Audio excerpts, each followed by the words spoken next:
Convidar aos amados irmãos, depois de exaltarmos o nosso Deus, depois de declarar publicamente, através do nosso canto, que Deus é soberano, que temos sede do Senhor, eu quero convidá-lo a abrir comigo em Romanos capítulo 6, versículo 23. Romanos 6, 23, assim nós encontramos: porque o salário do pecado é a morte, mas o dom gratuito de Deus é a vida eterna em Cristo Jesus, nosso Senhor. Hoje falaremos sobre a maravilhosa graça de Deus. A maravilhosa graça de Deus. Eu quero, antes de entrar no tema do versículo, que trabalha duas partes muito interessantes e com certeza edificantes para a nossa vida, eu quero fazer uma diferenciação entre três termos interessantes: justiça, misericórdia e graça. Justiça é quando você dá a alguém aquilo que ele merece. Misericórdia é quando você deixa de punir alguém que merece ser punido. E graça é quando você dá alguma coisa que aquela pessoa não merece. Por exemplo, merece a morte e dá a vida. Então nós temos essa diferenciação que trabalham juntas, principalmente as duas últimas, graça e misericórdia, ou misericórdia e graça. A misericórdia é quando Deus, que deveria nos matar, porque o salário do pecado é a morte, Ele não nos mata. Mas quando Ele nos mantém com vida, isso é graça. Ele dá aquilo que nós não merecemos. O assunto aqui tratado diz respeito à santificação, diz respeito à vida no Senhor, aos frutos que os crentes precisam produzir uma vez que estão no Senhor, lembrando que anteriormente, Paulo está tratando aqui, que éramos escravos do pecado, agora nós somos servos de Deus, e como servos de Deus, devemos sim produzir fruto de santificação. Mas Paulo fecha então a razão, a sua conclusão em cima da necessidade de santificação, justamente com este versículo: porque o salário do pecado é a morte, mas o dom gratuito de Deus é a vida eterna em Cristo Jesus, nosso Senhor. Eu, em poucas palavras, procurarei trabalhar os dois lados: o lado do pecado, morte, o lado do pecado, o salário, pecado e morte, dom, Deus e vida. Vamos então na questão do pecado. Uma definição muito prática do pecado é a seguinte: pecado é tudo o que não se encaixa na lei de Deus, ficando aquém ou além. Ela não pode faltar para chegar na lei de Deus e nem ultrapassar a lei de Deus. Nós fomos criados de modo diferenciado. Todos os outros animais, todos os outros seres foram criados no imperativo do haja. Haja isso, haja aquilo outro, e assim as coisas foram surgindo. Mas com respeito ao ser humano, há aqui uma diferenciação: façamos o homem segundo a nossa imagem, conforme a nossa semelhança, ou conforme a nossa semelhança, segundo a nossa imagem. Daí há um perigo muito grande hoje com a supervalorização dos animais, quando você traz para o meio familiar um animal. Ou você está elevando um animal, criação, a ser considerado como imagem de Deus, ou você está levando alguém criado à imagem de Deus ser apenas uma criação. Então não pode comparar um animal com o ser humano. O ser humano é a imagem e semelhança de Deus, o animal é só uma criação. Mas aí, dentro desta imagem, o homem foi criado com essa imagem de Deus para a glória de Deus. Com a chegada do pecado, corrompeu-se então a imagem. O homem não perdeu a imagem, mas a imagem foi suja, sujou-se a imagem, corrompeu-se a imagem de Deus que ainda estava no homem, invertendo a finalidade da sua existência. O que antes era para a glória de Deus, agora passou para a glória do diabo, para a glória do pecado, para a glória das trevas. O homem caído não tem muito problema com Deus e nem com as bênçãos de Deus. O que o homem caído não suporta de maneira nenhuma é a santidade de Deus. Se nós olharmos no primeiro livro, Gênesis capítulo 3, encontramos ali Adão não saindo do jardim, não fugindo de Deus do jardim, mas no jardim escondendo de Deus. Qual a razão disso? É que a santidade de Deus, a glória de Deus, ela vislumbra a nossa pecaminosidade.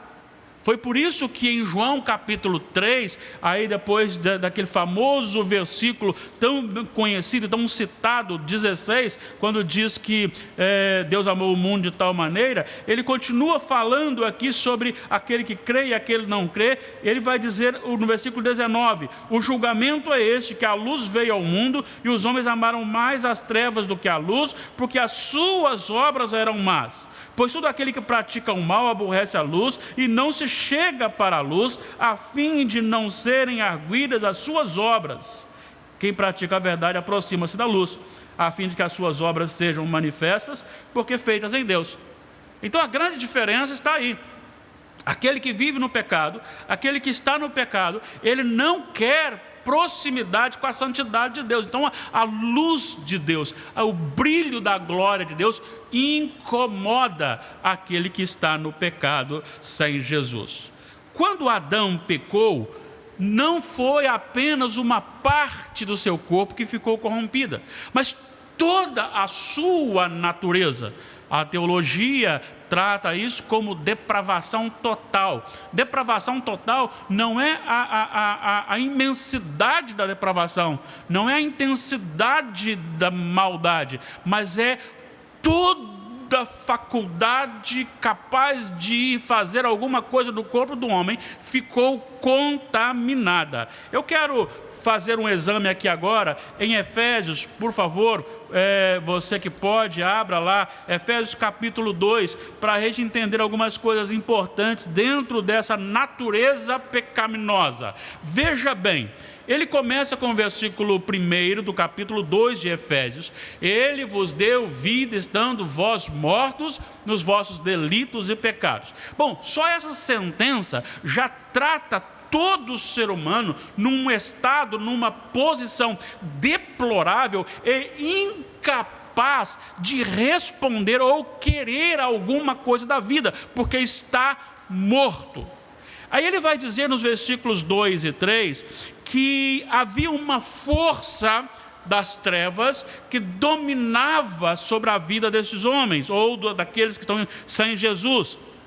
Então ele vai dizer, andastes outrora segundo o curso deste mundo. E quando ele está falando de mundo aqui, ele não está falando de mundo criado, ele não está falando da natureza, ele está falando do homem caído, ele está falando daquele que rejeita a santidade de Deus e daquele que se afasta de Deus. Então era dominado pelo curso deste mundo, era dominado pelo príncipe da potestade do ar, do espírito que agora atua nos filhos da desobediência. Então você tem um sistema corrompido que dominava a vida, que domina a vida daquele que está sem Jesus, e no caso aqui dominava os crentes de Éfeso. Você tem também o próprio Satanás, que é o senhor destas vidas.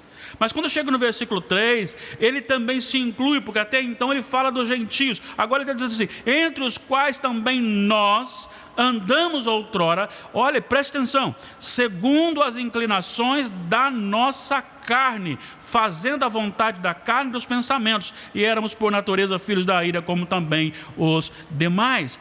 Prestem atenção nesta afirmação muito séria que nos é oferecida aqui, quando eu estou dizendo que toda a natureza tornou-se corrompida e morreu. Veja bem, primeiro você tem o sistema do mundo dominando, você tem o príncipe da potestade do ar, que é o próprio Satanás, dominando, e você tem também a natureza caída também dominando. E isso é muito importante entender, porque ele vai fechar o versículo 3 dizendo assim: e éramos por natureza filhos da ira.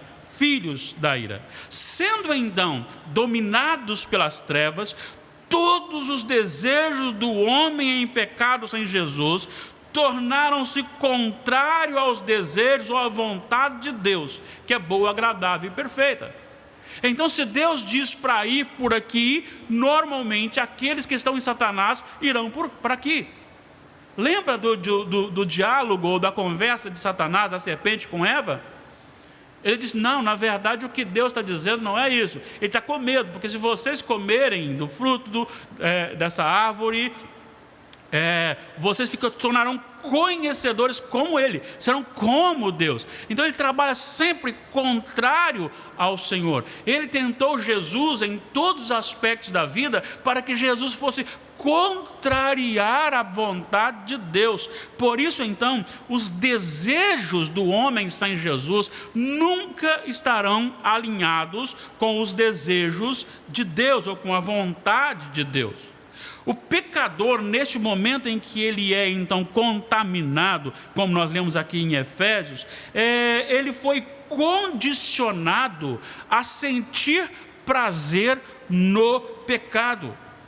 Ele não precisa ser forçado para o pecado. Satanás lhe oferece uma isca, e ele, com a sua própria vontade, com o seu próprio prazer, vai contrário à vontade de Deus, porque isso é a sua natureza pecaminosa, isso é a sua natureza caído. O pecador tem prazer no pecado, ele peca por prazer. Ele não pega porque ele é obrigado, ele não pega porque... não, ele pega porque ele tem prazer. O prazer dele é justamente satisfazer os desejos e a vontade do diabo. A vontade, o desejo do pecador sem Jesus e o desejo e a vontade de Satanás se fundem, são os mesmos desejos. A prática do pecado é o resultado de um relacionamento íntimo, como se fosse um casamento entre o pecador e o diabo. Querem uma prova disto? Vamos lá para João capítulo 8, versículo 44.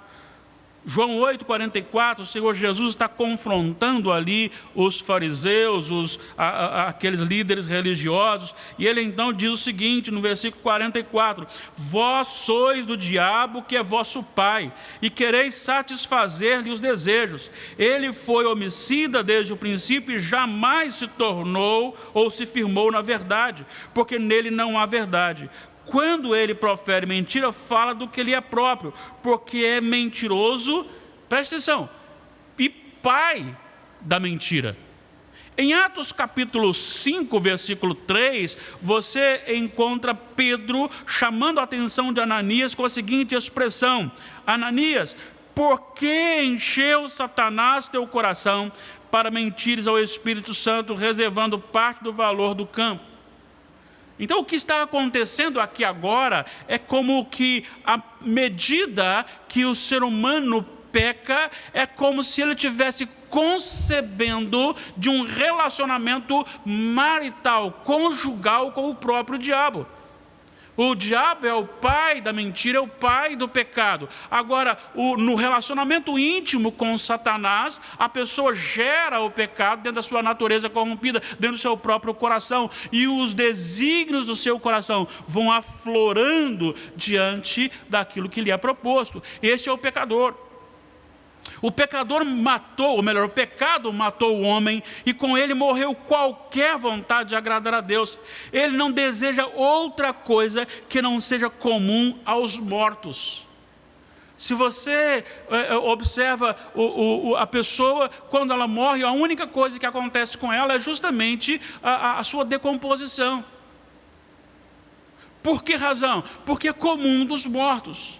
Aquele que está em Satanás também só tem apetite para fazer aquilo que é da morte, das trevas. Olha só a seriedade que Jó ouve de um dos seus amigos, que estava ali confrontando, embora o confronto tenha sido de forma equivocada, mas a palavra é real. Jó 11, 12, ele vai dizer sobre o homem que está em pecado. Ele diz: porque ele, Deus, conhece os homens vãos e sem esforço vê a iniquidade. Olha o versículo 12: mas o homem estúpido se tornará sábio quando a cria de um asno montês nascer homem. Ou seja, nunca o homem será capaz por si só, o pecador sem Jesus, de produzir fruto de santificação, de querer a Deus, de buscar a Deus, porque a sua natureza está contaminada. Efésios 2:3. O problema maior disso tudo não é nem a questão da morte biológica em si. Ela também causa dores ao nosso coração. Ela também causa sofrimento. Mas o problema é quando o pecador sem Jesus morre.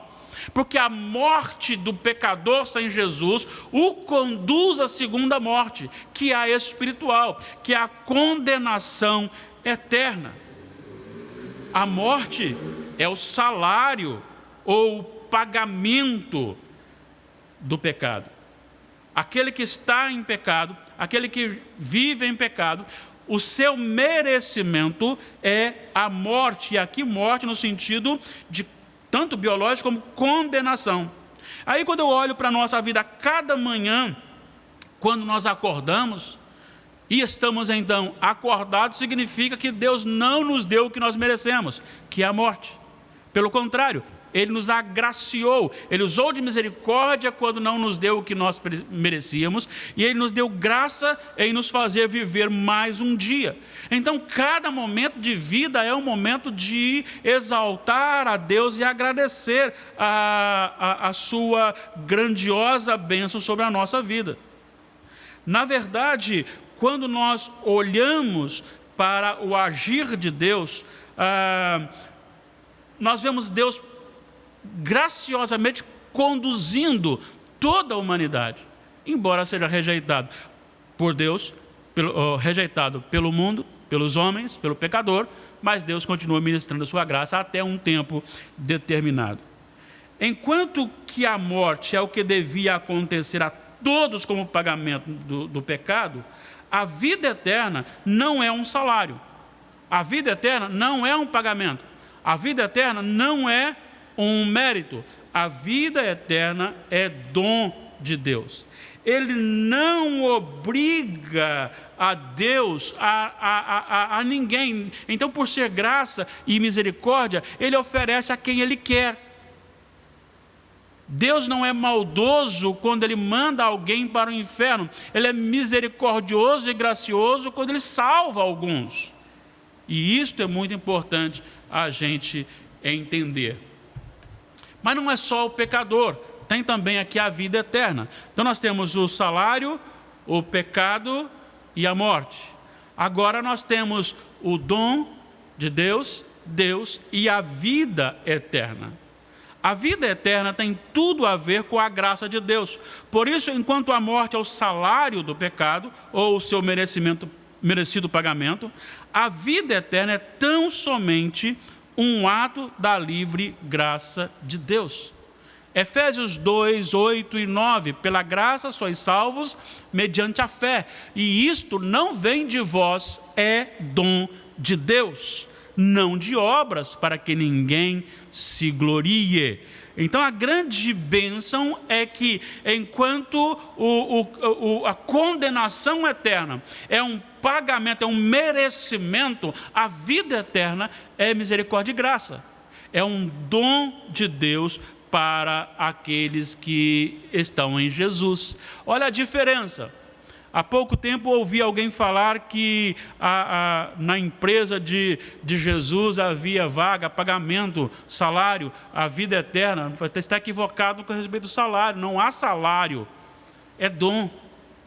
É dom. Salário é merecimento, salário é pagamento. Agora, a vida eterna não é um pagamento, a vida eterna é um dom de Deus. O dom da vida não é um ato ato deliberado de um simples perdoar. Isso aqui é muito importante, porque quando ele diz assim, pela graça sois salvos, ou melhor, perdão, aí é Efésios, porque o salário do pecado é a morte, mas o dom gratuito de Deus é a vida eterna em Cristo Jesus. Isso tem uma implicação muito profunda, porque à medida que você pensa num Deus que salva pecadores, sem esses pecadores terem habilidade para crerem, dá a impressão que Deus então está inocentando culpados. Mas por isso então, Paulo cuidou de dizer aqui, é um dom de Deus, a vida eterna é um dom de Deus, em Cristo Jesus nosso Senhor. Na verdade, o que aconteceu não foi assim, olhou, gostou e está perdoado, vamos apagar a sua dívida. Se fosse assim, Deus seria injusto. Por quê? Porque ele inocentaria um culpado. Então foi necessário que Cristo entrasse neste plano, e não entrou como um plano fora de hora, entrou antes da fundação do mundo. Jesus então é aquele que foi trazido à carne, ao mundo, ao corpo humano, que foi conduzido ao vexame da cruz, ao sofrimento da cruz, e que recebeu a ira de Deus. O dom de Deus em nos salvar, quando Ele nos perdoa dentro de uma troca realizada, efetuada, em que o seu Filho recebe no nosso lugar. Então é uma justiça perfeita, é algo extraordinário acontecendo. Eu ganhei o perdão, merecendo a perdição. Jesus recebeu a ira de Deus sem merecer. Então ele pegou a nossa culpa, recebeu a ira, para que nós fôssemos agora engajados nele. É por isso que só pode haver salvação em Jesus. Fora de Jesus não há salvação. É por isso que não dá para ser um bom religioso, não dá para ser certinho, porque a lei nos condenará. É preciso estar em Jesus, porque esse dom da vida ele é dado por meio de Jesus, pelo sacrifício de Jesus na cruz do Calvário, quando ali ele satisfez todas as exigências legais possíveis àqueles eleitos que se colocam diante de Deus com seus corações, com o seu coração arrependido, amargurado por causa do pecado e confessando o abandono a este pecado. Agora ele tem o coração seu purificado diante do ato na cruz do Calvário. Então, é uma questão forense ou legal, é uma questão judicial, é um tribunal em que se apresenta o pagamento daquela culpa. Tanto é que o termo usado por Jesus, está consumado, é como se é um termo usado naquele tempo para o carimbo de pago de uma nota promissória, por exemplo. Então era quitado, era pagar, era bater o carimbo, está pago, está declarado justo, não deve mais. Então quando Jesus diz está consumado, ele está dizendo o seguinte: todo aquele que crê em mim recebe o benefício daquilo que foi realizado aqui nesta cruz. Por isso, volto a dizer, tem que estar em Jesus. Você não pode estar em mais ninguém confiando a salvação. Só em Jesus, porque só Ele morreu na cruz. Porque só Ele morreu num sacrifício eficaz. Porque só Ele foi capaz de nos vestir com a sua justiça. Olha que coisa linda, quando você então se converte ao Senhor, ou é convertido ao Senhor, uma vez que você não tem nenhuma vontade de conversão, mas quando o Espírito Santo trabalha o seu coração, e você então recebe vida, e então confessa os pecados, e vai a Jesus, então você agora tem o seu coração transformado. O que era coberto por aquela natureza pecaminosa, por aquela natureza corrupta e submissa a Satanás, agora recebe as vestes da justiça de Jesus.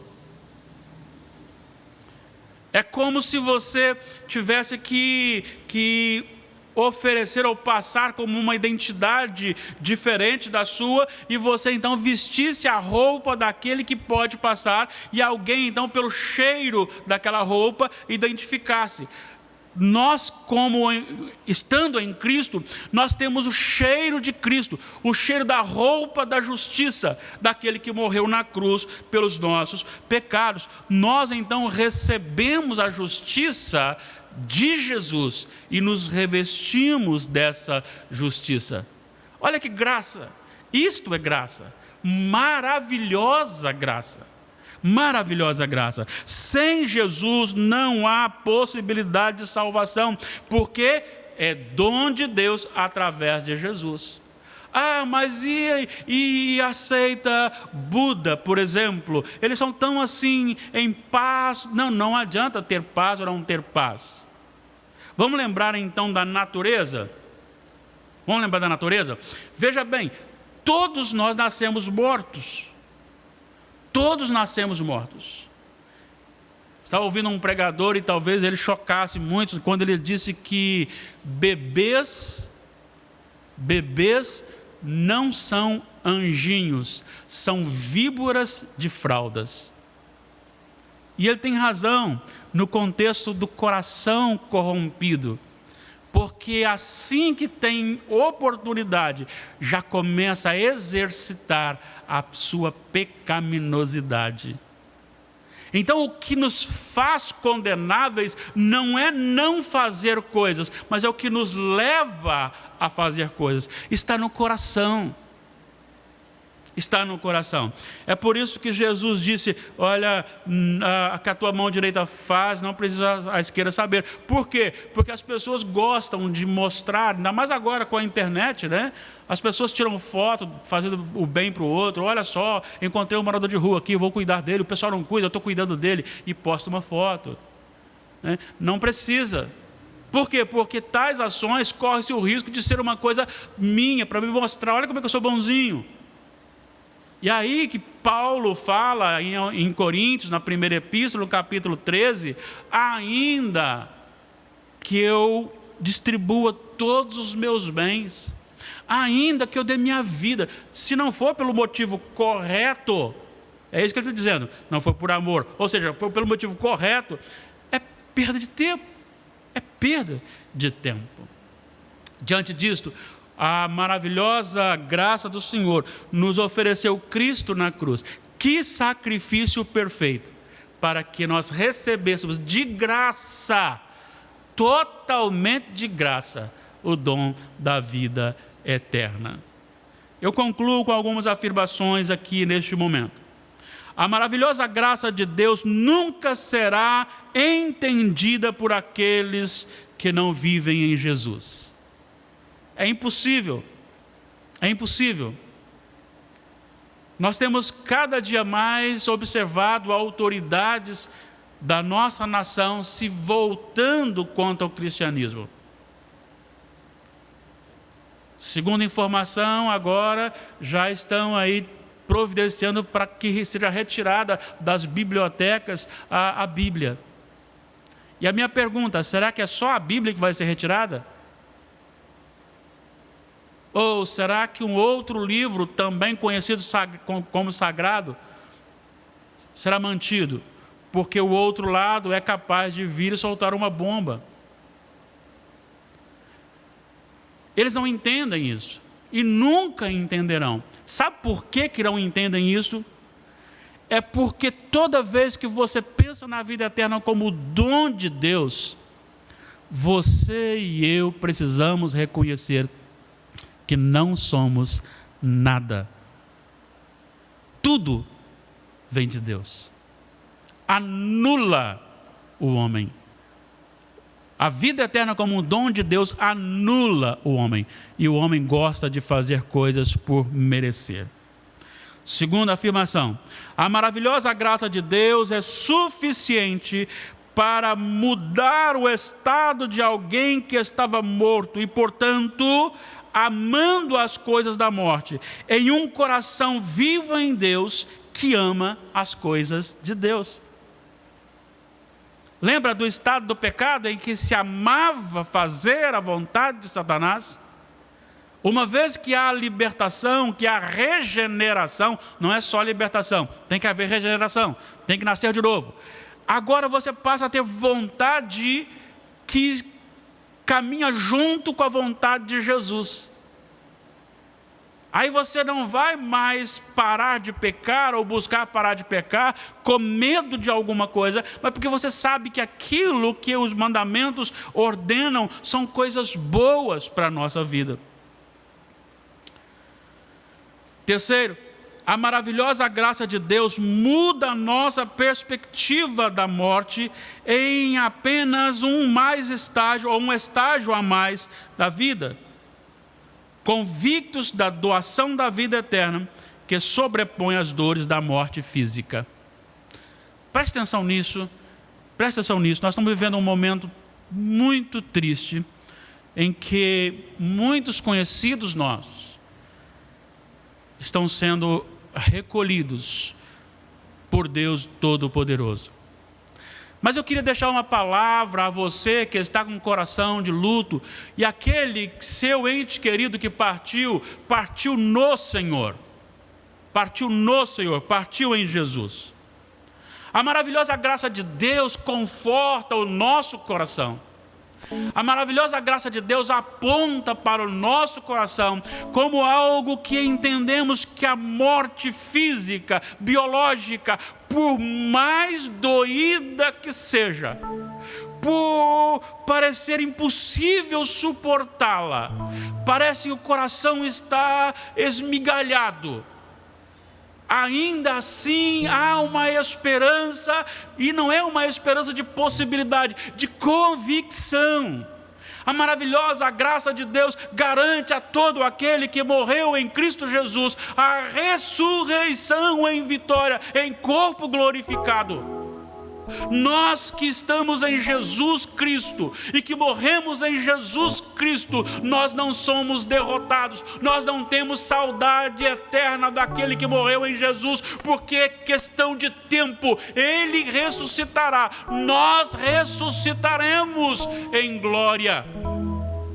A morte é só mais um estágio.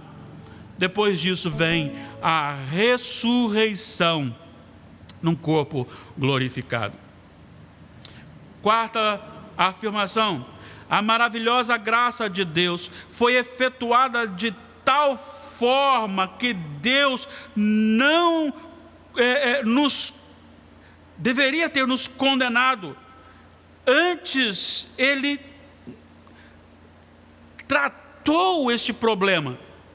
E agora então, Ele não sendo aquele que inocenta o pecado, mas que dá a graça salvadora ao pecador, através de Cristo Jesus.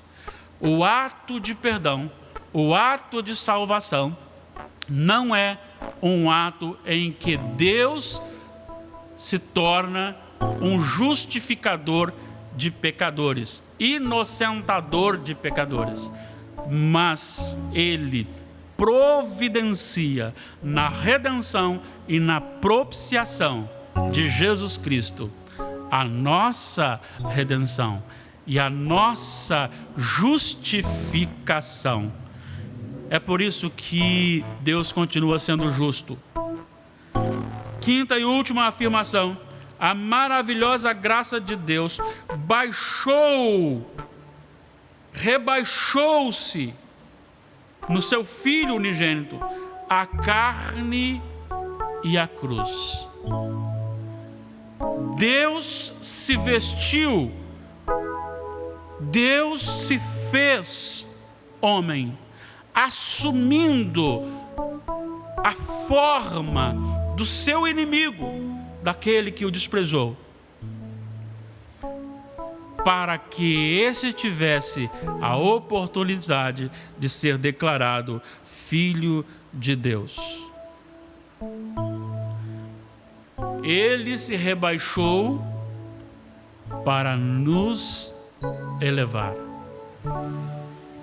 Isto é graça, isto é maravilhoso, e isso vem de Deus. Isto é a maravilhosa graça de Deus. De que lado você está? Dos pecadores sem Jesus? Dos pecadores que amam pecar, que não querem compromisso com Deus? Nós temos aqui alguns tipos que eu gostaria que você pensasse agora em qual deles você se encontra. Nós temos aqueles declaradamente inimigos do Senhor e confessam isso, que não querem saber de Deus. Não querem saber. E são maus. E manipulam a lei, compram ou vendem sentenças. O que eles não sabem é o que eles estão fazendo está como que jogando combustível no fogo da ira de Deus para o último dia. Assim como haverá galardão para aquele que é fiel a Deus, também haverá uma intensificação maior para aqueles que vivem dessa forma. Ao segundo grupo, há aqueles que não se declaram contra o Senhor, mas também não vivem para o Senhor. Até dizem, não, eu amo a Deus, eu amo a Jesus. Não, mas eu continuo com os meus vícios, com a minha vida normal do jeito que eu quero. Eu não quero ser preso a este evangelho. Esse também corre sério risco. O que o separa do inferno é simplesmente um infarto. Mas há um terceiro grupo, aquele que está na igreja, aquele que frequenta a igreja, mas que tem uma vida morna. Nem é frio para refrigerar uma vida e nem é quente para abençoar uma vida, mas é aquele crente mais ou menos, se pudéssemos assim dizer. A minha palavra para esse tipo de crente, cuidado. O Senhor Jesus disse que por ser morno, não ser quente nem frio e ser morno, o Senhor está a ponto de vomitar você da sua boca. E nós temos aqueles que, o quarto grupo, reconhecidamente pecador, mas que vive na dependência de Deus e que ama as coisas de Deus.